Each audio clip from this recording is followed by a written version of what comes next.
Fala traders, aqui quem vos fala é Trader Del e neste vídeo aqui vamos estar abordando um livro que eu li recentemente e também colhi algumas informações de outras pessoas que leram também o livro para mim ter uma base do que pensa o estrangeiro ao falar desse tema, desse livro que a gente vai estar abordando logo mais aqui, e o brasileiro, né? Eu vi que há um choque aí, um desencontro cultural. A maioria dos brasileiros viram algumas coisas negativas no livro. Eu vou estar abordando também minha opinião sobre essas questões que a maioria vê como negativo. Há uma disseminação aqui no Brasil de algumas coisas que na minha opinião, eu não concordo. E tem pessoas que concordam, então eu vou expor os dois lados da moeda para que vocês vejam o que vocês acham. E esse livro aí foi escrito por Max Gutten. É um livro aí que foi uma reunião de banqueiros suíços, né? Então foi na Suíça que foi escrito esse livro, né? Em 1984, se eu não me engano, ou 80.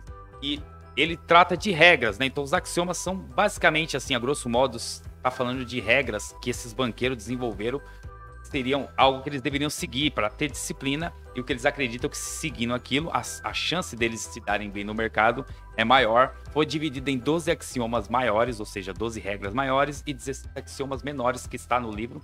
Muito interessante o livro, eu super indico para vocês.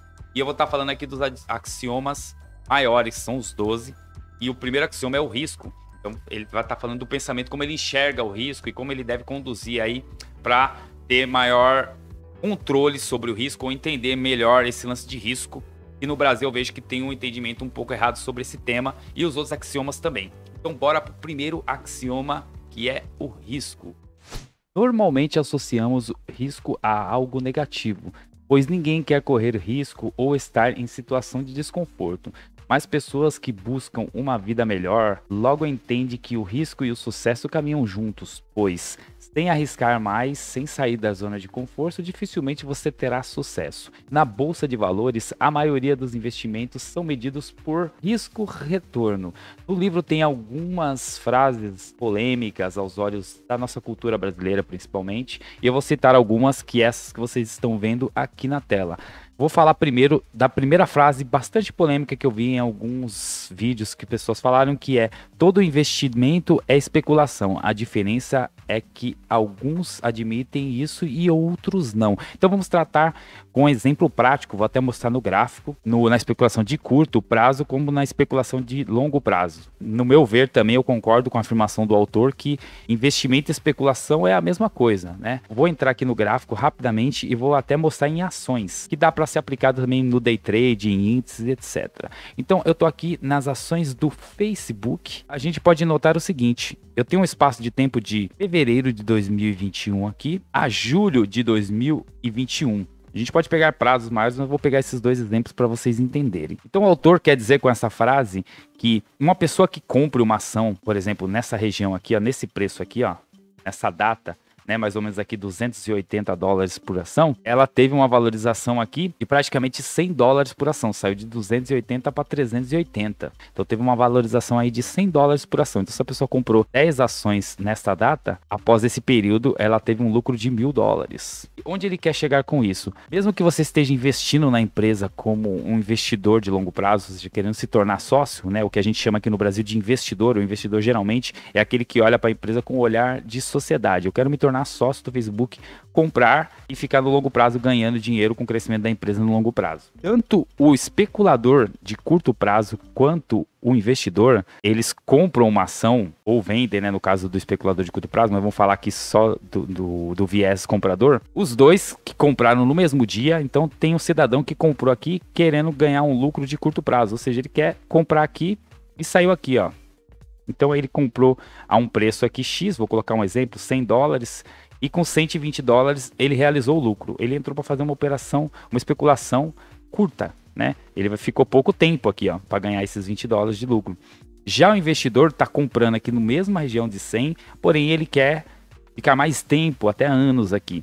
Pelo olhar que eu entendi no livro, tanto o cara que comprou aqui quanto o cara que comprou aqui para sair em um mês. E o cara que comprou aqui para ficar anos, eles compraram acreditando que o preço iria subir, ou seja, que o preço ia entrar no lucro. E ele entende que nenhum dos dois tinha certeza de que isso poderia acontecer. Por exemplo, o Facebook poderia cair, poderia nascer uma nova rede social, poderia acontecer várias questões que afetassem, que a empresa começasse a cair. Ou seja, esse cara que tivesse comprado aqui, ele ia começar a perder. Mesmo que ele tá no longo prazo, pode ser que a empresa passasse anos aqui, ó, ou até falisse.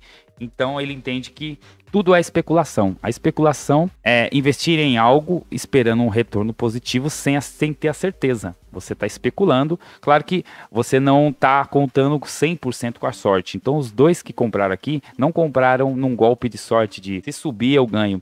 Eles pesquisaram sobre a empresa, viram o lucro das empresas, viram a probabilidade de que ser o momento de comprar, mesmo tendo todas essas informações, eles ainda estão no campo de especulação. Pode dar errado. Então é isso que ele quer dizer. E aqui no Brasil, muitas vezes, quando você fala que você é um especulador, causa uma má impressão de que você é um apostador. E na verdade, não. O especulador é simplesmente aquele cara que compra um determinado produto esperando uma valorização. Então, tem o especulador de imóveis, alguém que compra uma casa acreditando que daqui a uns anos ele pode vender essa casa por mais caro. Então ele está especulando num período futuro. Essa casa pode se valorizar, mas pode ser que comece a uma criminalidade bem depois que ele comprou essa casa e a casa caia de valor. E ele tenha prejuízo se ele vender essa casa. Então ele está especulando sem certeza alguma. Ele ainda continua sendo o dono do imóvel, como o cara que vai continuar sendo o dono da ação.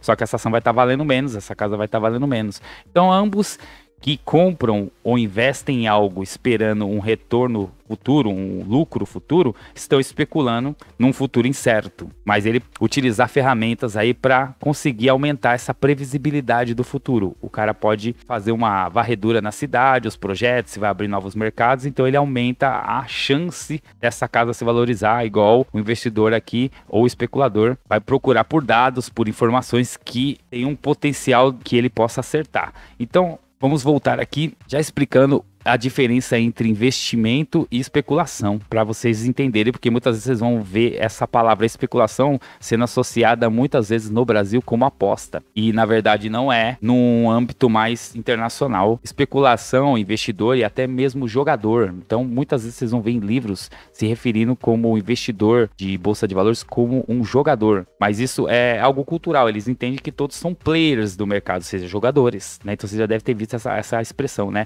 É um grande player, né? Ou seja, um grande banco que está investindo numa empresa, ele é chamado de player. Eles entendem que isso é um jogo, o jogo do dinheiro.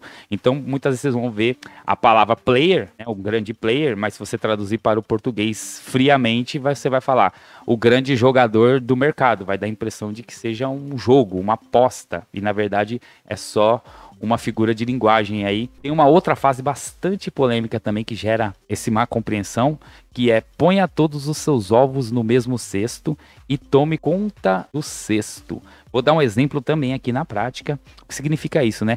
Porque muitas vezes vocês vão ver aí em canais do YouTube, em grupos e discursos aqui no Brasil, falando que você não deve colocar os ovos, ao contrário da frase do autor aqui, você não deve colocar os ovos no mesmo cesto, que você deve dividir, diversificar o seu investimento, ou seja, investir em várias empresas, porque daí se uma tá caindo, a outra tá subindo, então você equilibra as perdas e ganhas. Se você diversificar, eles alegam que se você colocar seu investimento em poucas empresas ou em poucos negócios, se esse negócio der errado, você perderia tudo. Eu vou explicar aqui também, na minha opinião, há uma compreensão errada quanto ao entendimento desse trecho que está no livro de Ponha Todos os Ovos no Mesmo Cesto e Cuide do Cesto. Vou tentar explicar isso aqui com um exemplo simples no gráfico. Apple e o Bitcoin, para ficar mais fácil aqui, para vocês entenderem um pouco sobre diversificar, beleza? Então vamos supor que o cidadão comprou um pouco de Bitcoin, ele estudou muito tempo sobre Bitcoins, é um cara que entende bastante sobre Bitcoin, resolveu comprar o Bitcoin nesse fundo aqui, acreditando que o Bitcoin iria subir nos próximos meses. Só que ele quer diversificar o investimento dele. Só que ele é um cara que é mais aprofundado no Bitcoin, ele gasta o tempo dele mais estudando criptomoedas, mas ele quer seguir esse conselho aí de diversificar, ele não quer colocar todo o dinheiro dele só em criptomoedas, Bitcoin e outras criptos. Ele quer investir, diversificar, não ficar só em cripto. Então, ele vai colocar um pouco do capital dele em cripto. Vou dar um exemplo aqui para vocês entenderem. Vamos supor que ele coloque R$1.000 investido em cripto. E ele vai lá na Apple e colocou também aqui, ó, nesse momento, no mesmo momento, R$1.000, comprou de Apple, R$1.000. Então, o que o autor quer dizer com não concordar em diversificar demais o seu investimento? Vamos supor que você comprou aqui, ó, a Apple caiu, e vamos supor que aqui você está tendo um prejuízo de R$500, ou seja, após você comprar as ações da Apple, ela começou a cair. Aqui caiu, se eu não me engano, foi 15 dias seguidos. Então você está negativo R$500 nessa operação aqui. E lá no Bitcoin, você está... Deixa eu colocar no Bitcoin. E lá no Bitcoin, você está... Comprou aqui, né? Você está 500 positivo. Então, o que o autor quer dizer? Que você deve tomar cuidado ao adotar essa regra, diversificar simplesmente para diminuir os riscos. O pensamento que eles entendem sobre diversificar é diferente desse que é colocado no Brasil, de você deve diversificar para diminuir o risco. Eles não entendem a diversificação desta forma, eu vou explicar para vocês. Porque na concepção dele, você estaria anulando os seus ganhos. Porque se você está ganhando R$500 aqui no Bitcoin, mas na Apple você está perdendo R$500, ou seja, nesse 1, 2, 3 meses, você está ganhando nada. Você está negativo, você está 0 a 0. Talvez até negativo por taxas de corretora, mas você está ganhando nada. Então essa diversificação um pouco adiantou. Então imagine uma pessoa que acredita em só 3 empresas, ela estudou o mercado, fez uma varredura e acredita que essas 3 empresas aqui, empresa 1, empresa 2, empresa 3, ele acredita que essas 3 empresas têm um potencial, ele fez um estudo bem amplo, só que ele vai e compra mais 3 empresas, que ele não acredita tanto quanto essas 3, para diversificar a empresa 4, a empresa 5 e a empresa 6. Porque ele não quer arriscar tudo nessas 3. E aí essas 3 empresas aqui dão um lucro para ele de 1.000. Mas já essas 3 empresas aqui dão um prejuízo de 500. Então ele entende que a empresa que ele usou para diversificar, ela quebrou o lucro dele das que ele acreditava. Ele acredita que se você só acredita que só 3 empresas têm potencial naquele momento, que você só deve investir nas 3 e não diversificar para diminuir o risco. Então é isso que ele fala. Muitas vezes eu vejo que o pessoal entende de forma errada. A pessoa pensa que ela tem que diversificar, então ela encontra lá 1, 2, 3, 5 empresas ou 5 investimentos que ela acredita que realmente aquilo ali tem potencial e ela fica procurando outras empresas simplesmente para fazer a diversificação. E na verdade não é isso que eles acreditam. Eles acreditam que você só deve colocar o dinheiro no que você realmente que vai dar dinheiro. Se for uma empresa, você vai ter que investir em uma empresa. Se você não encontrar outras empresas para diversificar. Então você não se obrigar a diversificar só pelo fato de diminuir o risco por diversificar, porque isso não é garantia de nada, afinal, né, é um mercado especulativo. Então, ele acredita muito nisso. Se você acredita no mercado de criptomoedas, invista em criptomoedas. Se você acredita que o mercado de ações também tá bom, invista em criptomoedas e ações. Mas se você não está confiante no mercado de ações 100%, mas está confiante em criptomoedas, se torne especialista em criptomoedas e invista em criptomoedas. E não diversifique simplesmente para você diminuir o risco, porque você pode estar andando no 0 a 0 ou até tendo prejuízos, porque o que talvez aquele investimento que você usou para diversificar, ele quebre o lucro do que você acreditava que poderia dar certo. No longo prazo isso vai ser ruim, porque você não vai conseguir ganhar realmente o que você ganharia acreditando numa ideia. Muitas pessoas entendem esse texto aqui do livro como se fosse algo ruim, como se eles estão mandando você só investir em uma coisa só, e na verdade não é. O entendimento que eu vi até conversando e vendo vídeos de outras pessoas internacionais, né, do exterior aí falando, foi que eles olham como um olhar não de que você deva só arriscar em uma coisa cegamente, mas que você deva investir seu dinheiro só no que você acredita e não diversificar simplesmente por diversificar. Então é esse ponto que eu queria deixar para vocês, e finalizando aqui sobre o risco, a parte do risco-ganho, né?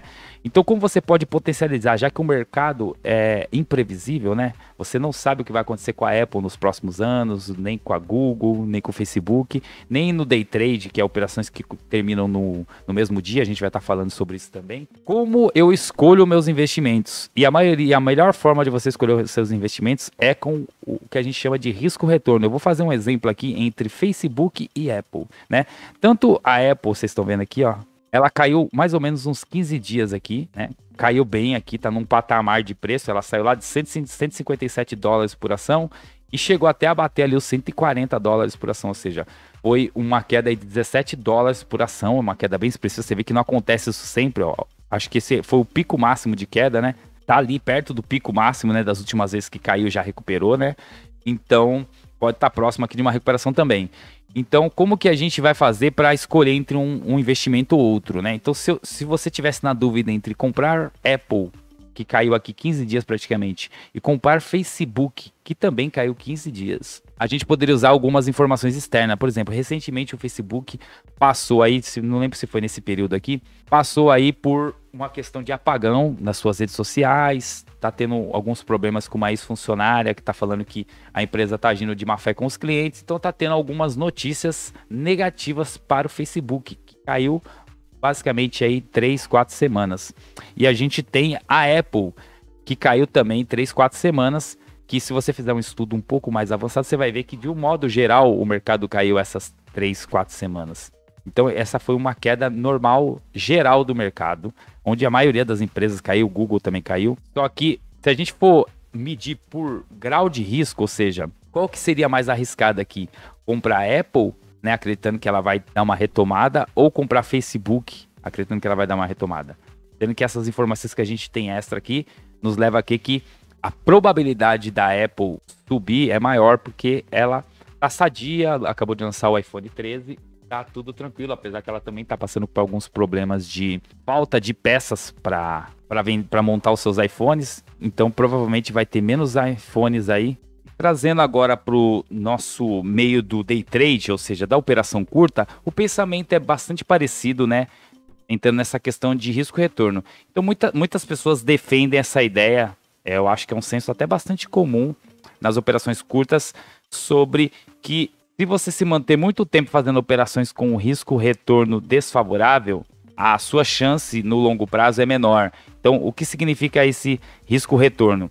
Significa você arriscar, um exemplo, $10 para tentar buscar $20 quando dá certo, né? Em operações curtas, né? E até de longo prazo, se você tiver usando um stop de prejuízo, né? Até onde você aceita se você tiver errado, porque quando você compra ou vende, no caso do day trade, você tem que abrir a possibilidade de você estar errado e vir contra, e até quanto você vai aceitar esse prejuízo, né? Então essa ideia de risco-retorno de 10 para tentar ganhar 20, isso matematicamente favorece. Por quê? Porque se você acertar uma operação e errar uma operação, você ainda está no lucro, né? Porque a operação que você perde, você perdeu 10. E a operação que você ganhou 20. Então no saldo final você sairia com 10 de lucro. Isso te permitiria ter uma taxa de acerto de 50% e mesmo assim você seria lucrativo. Então é uma ideia que também é difundida no livro, onde que você só deve arriscar em algo que vale a pena. Então isso serve até como um filtro, né? Então muitas vezes você, acredito que pelas suas análises ou estratégias, né? Como no day trade a gente trabalha com operações curtas, a gente tem estratégias, né? Então eu acredito que o preço vai subir daqui até aqui, por exemplo, né? Seguindo nesse parâmetro desse canal que eu tracei. Então muitas vezes para ele não vai fazer sentido você entrar nessa operação, porque se você acertar, você vai ganhar 10 e às vezes você está arriscando 12. E porque se desse errado, você perderia 12. Para você recuperar os 12 e entrar no lucro, você vai ter que ganhar mais tendo menos dinheiro na conta. Então é uma questão também de filtro. E eu vejo muita gente acabando fazendo isso. Ela às vezes vê o preço disparando, ela acaba não entrando no momento certo, e para não ficar de fora, ela acaba entrando atrasada. E aí ela não realiza o lucro curto, às vezes arriscou muito, e aí o preço volta contra ela, e ela, numa posição que ela estava até positiva, ela fica negativa, ou se dá errado, ela perde mais do que ela iria ganhar. Então é uma questão também citada no livro, né? Que você deveria entrar em algo que vale a pena, o risco. Esse é o chamado risco-retorno. Porque mesmo que você tenha uma taxa de acerto, de previsibilidade do mercado alta, você pegar uma sequência ruim, você devolve muitos meses de lucro se você sempre trabalhar nessa ideia de ganhar menos do que você está arriscando ou ganhar igual ao que você está arriscando. O ideal é você geralmente buscar essa excelência em tentar ganhar mais quando ganha e reduzir o máximo o prejuízo. Então, a busca do investidor e do trader é que quando perder, porque as perdas vão acontecer, você consiga reduzir o máximo quando perder e esticar o máximo quando ganhar. Porque daí com uma taxa de acerto de 50%, dependendo até de 30%, tem gente que consegue ganhar dinheiro só acertando 30% das vezes, porque ele ganha 3 vezes o risco quando ele ganha. Então tem gente que, quando faz operações mais longas, geralmente você consegue esse resultado, né? Operações muito curtas é mais difícil você conseguir 3-1 aí que a gente chama. Então eu vou finalizar essa parte sobre o risco. Então você vai ter que aceitar o risco e vai ter que aprender a lidar e com o passar dos anos, começar a diminuir o máximo possível do quando você perde, quando perde, e não ficar lutando para não perder, né? Então esse é o erro também de muitos traders que acreditam que quando você alcança a consistência, ou seja, que quando você se torna um ganhador, e você meio que vai parar de errar. E a pessoa começa a se preocupar muito enquanto ela vai ganhar. E deixa de se preocupar com o risco. E não vai chegar um momento em que você não vai errar ou vai errar muito pouco. O ideal é você tentar minimizar o quanto você perde quando perde. Porque a perca faz parte, beleza? Em tudo na vida. E se a gente não cuida das perdas, vai chegar um momento que aquela perda vai prejudicar a ponto da gente não conseguir se levantar de novo, entendeu? É isso que eu quero dizer. Então é isso, galera. Valeu. Fiquem atentos aí para as próximas sequências. Esse foi o primeiro axioma, né? Como eu dei exemplos, ficou um vídeo bem esticado, mas foi mais uma introdução. Os outros axiomas a gente vai falar um pouco mais resumidamente. Então valeu, galera, e até o próximo vídeo.